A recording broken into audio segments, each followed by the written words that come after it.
14 میں سے 13 معصومین کو اذیت پہنچی ہے اور سب کی سب مسلمانوں کے ہاتھوں پہنچی ہے، مگر اس کے باوجود ہم سے یہ کہا گیا ہے اور معصومین ہی نے یہ کہا ہے کہ دیکھو مسلمانوں کے ساتھ معاملات بگاڑنا نہیں۔ ایک درس دیا گیا ہے ہمیں، ایک بات ہمیں سکھائی گئی ہے معصومین کی طرف سے کہ دیکھو تمہیں ٹالرنٹ ہونا چاہیے، ٹالرنٹ سوسائٹی میں تمہیں زندگی بسر کرنی ہے، اور اس انداز سے تمہیں زندگی بسر کرنی ہے کہ مسلمانوں کے ساتھ جتنا اچھا ملاپ ہو سکتا ہے اتنا ملاپ کرو، باوجود اس کے کہ 13 اذیتناک زندگی گزار چکے ہیں۔ اور ہمارا نظریہ یہ ہے، اور ہمارا کیا مسلمانوں کا بھی نظریہ یہ ہے کہ اگر کوئی شخص رسول کو کسی طرح کی اذیت پہنچاتا ہے تو توہین رسالت کا مقدمہ ہو جاتا ہے اس پر۔ اذیت پہنچانا تو بہت دور کی بات، ابھی مقدمہ ثابت ہے کہ ثابت نہیں ہے، پھر بھی توہین رسالت کا مقدمہ ہو جاتا ہے اور معاملات چلتے رہتے ہیں، جبکہ یہ سلسلہ صدیوں تک چلتا رہا، کم سے کم 250 سال چلتا رہا یہ سلسلہ۔ مگر اس کے باوجود ہم سے کہا کہ دیکھو تمہیں ٹالرنٹ ہونا ہے، تمہیں ان کے ساتھ میل ملاپ کے ساتھ زندگی گزارنی ہے، تمہیں ان کے ساتھ نباہ کرنا ہے۔ اور اسی وجہ سے مجتہدین کرام کا یہ فتویٰ آ گیا کہ بھائی ان کے ساتھ اتحاد کے ساتھ رہنا ہے، تمہیں اتحاد کے ساتھ ان کے ساتھ زندگی بسر کرنی ہے۔ تو بات سمجھ میں آتی ہے، اس لیے کہ معصومین نے بات سمجھائی ہے، معصومین نے یہ بات بتائی ہے، لہٰذا اب مجتہدین کا بھی یہ فتویٰ ہے۔ اور معصومین نے جس حد تک بات سمجھائی ہے اس حد تک تو ہم گئے بھی نہیں ہیں، اور میرا نہیں خیال ہے کہ کوئی شیعہ اس حد تک جا بھی سکتا ہے جس حد تک معصومین نے بات سمجھائی ہے کہ تمہیں ٹالرنٹ سوسائٹی بنانی ہے اور ٹالرنٹ سوسائٹی میں زندگی بسر کرنی ہے، میل ملاپ سے چلو، ان کے ساتھ بگاڑو نہیں، ان کے ساتھ ہمیشہ۔ اور اسی وجہ سے بہت سارے مجتہدین آج کے، فقط ایک دو کی بات نہیں، بہت سارے مجتہدین آج کے جو یہ کہتے ہیں کہ مسلمانوں کو اپنا بھائی سمجھو، بلکہ آیت اللہ سیستانی کی جانب سے جو بات نقل کی جاتی وہ تو یہ ہے کہ اپنا بھائی بھی نہیں، اپنا نفس سمجھو، کہ تم ایسے ہو جیسے میں خود ہوں، یہ سمجھو۔ تو اب بات سمجھ میں آتی ہے کہ انہوں نے اس طرح کے فتوے کیوں دیے ہیں، کیونکہ معصومین یہ ساری چیزیں سکھا چکے ہیں، بتا چکے ہیں، اور اس کے بہت سارے ریزنز ہیں، اس کے پیچھے بہت سارے لاجکس ہیں، مگر وہ اس وقت میرا ٹاپک نہیں ہے، میں اس کے پیچھے نہیں جا رہا۔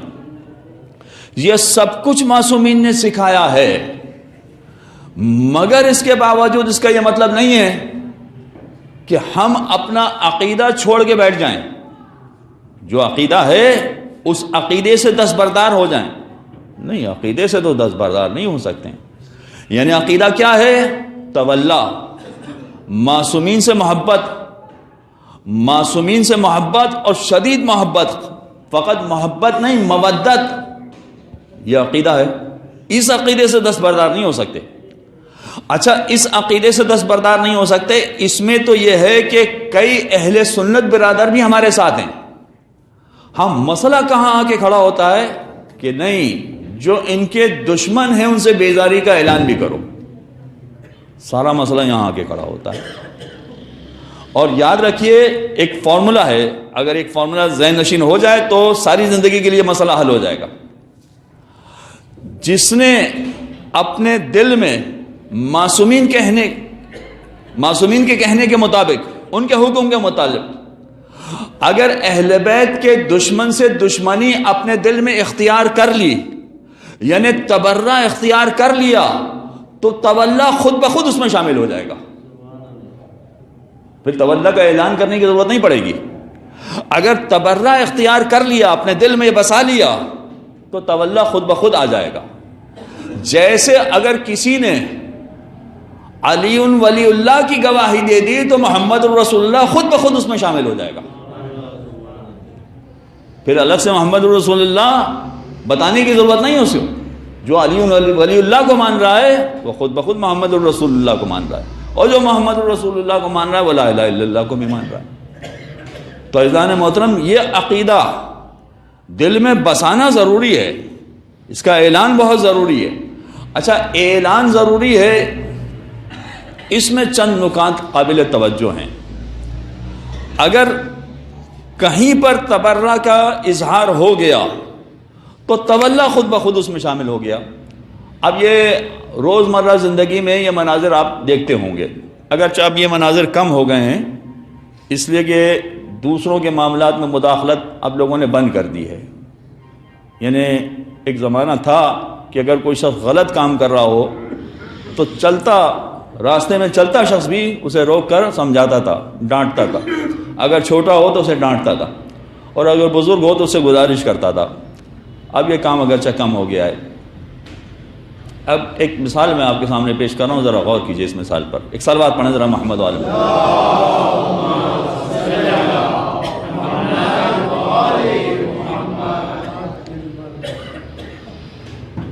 ایک شخص اپنی بہن کے گھر جو شادی شدہ تھی ملاقات کے لیے آیا۔ اچھا، جو بہن کے بچے تھے وہ باہر کھیلنے کودنے نکل گئے۔ قریب میں یہ بات 50 سال پرانی بات ہے، جو سچی مثالیں میں آپ کے سامنے پیش کر رہا ہوں۔ یہ واقعہ آلریڈی پیش آ چکا ہے، وہ واقعہ پیش کر رہا ہوں۔ اس زمانے میں لوگوں کے پاس اتنے بڑے بڑے مکانات نہیں ہوتے تھے، 1.5 کمرے کا مکان بہت ہوتا تھا۔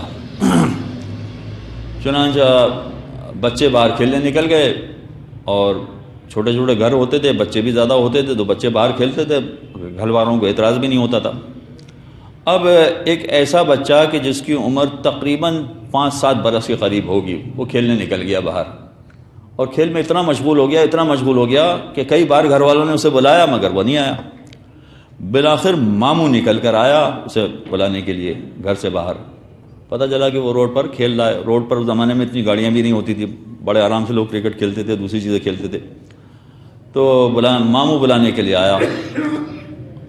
جب ماموں اسے گھسیٹ کر لے جانے لگا تو اسے ذرا 1-2 تھپڑ بھی رسید کر دیے۔ اچھا، وہ بیچارہ بچہ ایسا تھا کہ جو آپاہج بھی تھا، یعنی لنگڑا کے چلتا تھا۔ ماموں نے قریب پہنچ کر اس کو ڈانٹا بھی اور اس کو 2 تھپڑ رسید کر دیے۔ اور وہ جو راستہ چلنے والے تھے ان میں سے ایک نے کہا کہ بھائی ایسا کیسے مار رہے ہو تم بچے کو، اتنی بری طرح سے تم پیٹ رہے ہو اس بچے کو۔ یہ ماموں تھا، اس نے کہا تمہیں کیا غرض ہے بھائی، تمہارا کیا تعلق اس سے، چلو تم چلتے بنو۔ اب وہ سامنے والے کو غصہ آ گیا، کیسے چلتا بنو میں، تم اتنے چھوٹے سے بچے کو مار رہے ہو اور تمہیں ذرا سا بھی رحم بھی نہیں آ رہا ہے۔ وہ ذرا تو میں بڑھ گئی۔ تو میں بڑھنے کا نتیجہ نکلا کہ وہ آپس میں لڑائی شروع ہو گئی۔ یہ ماموں بھی بڑا باڈی بلڈر قسم کا آدمی تھا، مگر اس کو نہیں پتا تھا کہ جس کے سامنے یہ جھگڑا کر رہا ہے وہ محلے کا بدماش ہے۔ لہذا جو جھگڑا ہوا تو اس بدماش نے ماموں کی ایسی پٹائی کی کہ اس کو ہاسپٹل میں داخل ہونا پڑ گیا۔ ہاسپٹل میں داخل ہو گیا وہ۔ آپ بتائیے کہ باوجود اس کے کہ اتنا بدماش ہے اس نے بچے کے لیے ماموں کو کیوں مارا؟ یہ بتائیں، یہی وجہ سمجھ میں آ رہی نا کہ بچے کے لیے اس کے دل میں ہمدردی پیدا ہو گئی۔ بچے کے لیے ہمدردی پیدا ہو گئی ہے۔ اس کی وجہ کیا ہے؟ اس لیے کہ وہ یہ سمجھ رہا ہے کہ ماموں غلط کر رہا ہے اور میں جو کر رہا ہوں وہ حق کے دفاع کے لیے کر رہا ہوں۔ یعنی اگر حق کا تولا کسی کے دل میں پیدا ہو جائے اور حق کے تولا کا اگر وہ اظہار کر رہا ہے تو وہ تبرہ کا اظہار کر رہا ہے۔ ایک طرح سے حق کا تولا خود بخود ظاہر ہو گیا جب اس نے سامنے والے کی پٹائی کی، یعنی تبرہ سامنے والے سے کیا تو خود بخود تولا ظاہر ہو گیا کہ یہ حق کا محبت کرنے والا اور حق کا چاہنے والا ہے۔ بتانے کی ضرورت نہیں پڑتی، یہ ہر انسان میں حق اور باطل تمیز کرنے کا پروردگار نے پیمانہ رکھا ہے کہ جہاں پر وہ تمیز کر سکتا ہے کہ کیا صحیح ہے کیا غلط ہے۔ ہاں، مگر اس کا اظہار کہاں ہو؟ جب اظہار کرنے کا موقع آتا ہے تب پتہ چلتا ہے کہ اس کے دل میں تولا کہاں پر ہے، تبرہ کہاں پر ہے۔ عزیزان محترم، پیغمبر کی زندگی میں کہیں پر بھی کسی پر تبرہ ظاہر کرنے کا موقع نظر نہیں آیا۔ جہاں پیغمبر کی وفات ہوئی ہے اس کے بعد یہ عقیدہ لوگوں نے دیکھا کہ تبرہ کا اظہار کیسے کیا جاتا ہے، اور یہ کس نے سکھایا؟ سب سے پہلی شخصیت جس نے تبرہ کی منزل ہمیں سکھائی ہے وہ رسول کی بیٹی حضرت فاطمہ الزہرا سلام اللہ علیہا ہے۔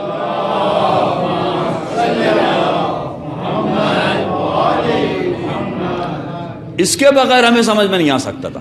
تو اب بات سمجھ میں آتی ہے، فاطمہ تو بضعۃ منی، فاطمہ میرا ٹکڑا ہے۔ اس کا مطلب یہ ہوا کہ رسول اگر رسالت کی منزل پر فائز ہیں تو گویا فاطمہ رسالت کا ٹکڑا ہے، اور رسالت کا ٹکڑا بن کے وہ سمجھا رہی ہے کہ دین آگے بھی ہے، رسول کے زمانے میں ختم نہیں ہوا، رسول سے آگے بھی دین ہے جس کو سمجھنا ضروری ہے۔ لہذا شہزادی نے اپنے طریقے سے اس بات کو سمجھایا۔ اب میں ایک بات جو عام لوگ جانتے ہیں، کیا امام حسن نے تبرہ نہیں کیا؟ انہوں نے اپنے زمانے کے اعتبار سے کیا، بالکل کیا۔ امام حسین نے تبرہ نہیں کیا۔ یزید جیسے شخص کے بارے میں جب بیعت کا مطالبہ ہوا تو امام نے کیا ارشاد فرمایا تھا؟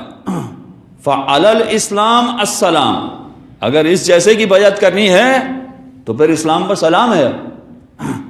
اور تبرہ کی نوعیت کیا ہوئی کہ تبرہ کا اظہار امام نے 72 افراد کی شہادت سے پیش کیا۔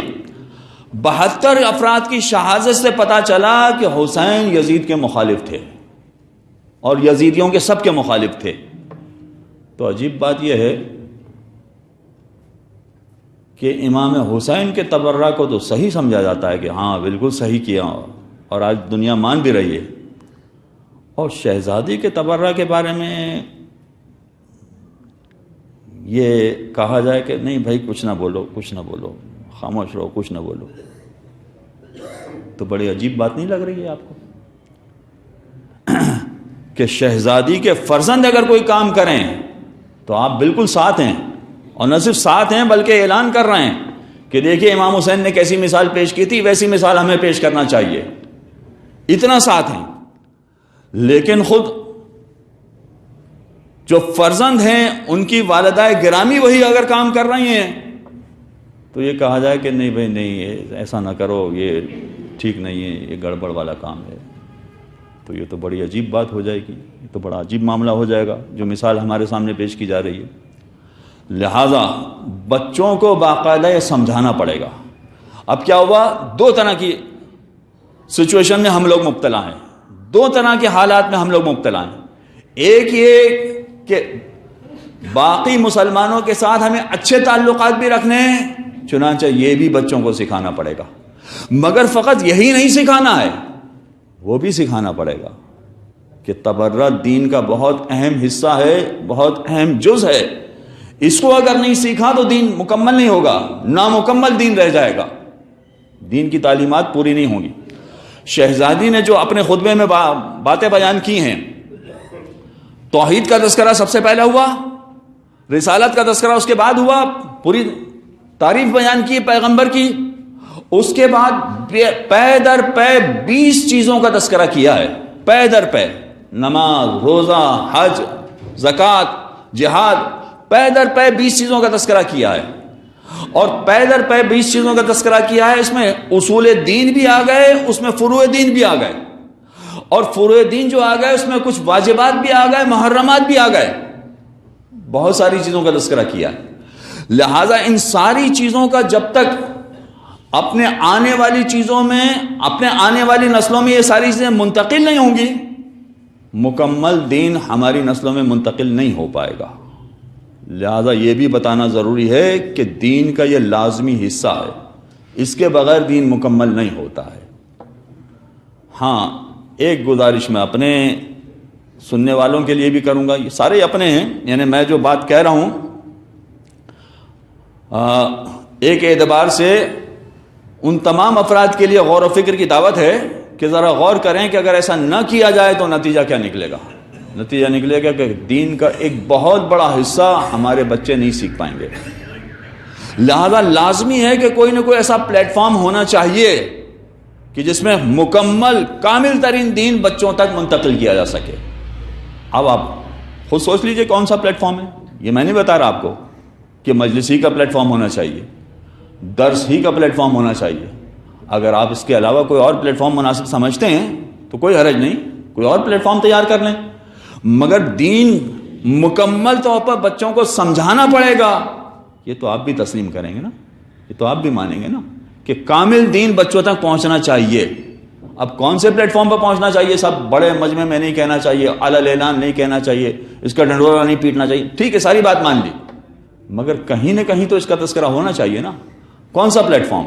یا آپ بتائیں کون سا پلیٹ فارم. اس پلیٹ فارم پر بچوں کو تربیت دی جائے, بچوں کو تعلیم دی جائے. برحمتک یا ارحم الراحمین وصلی اللہ علی محمد وآلہ الطاہرین.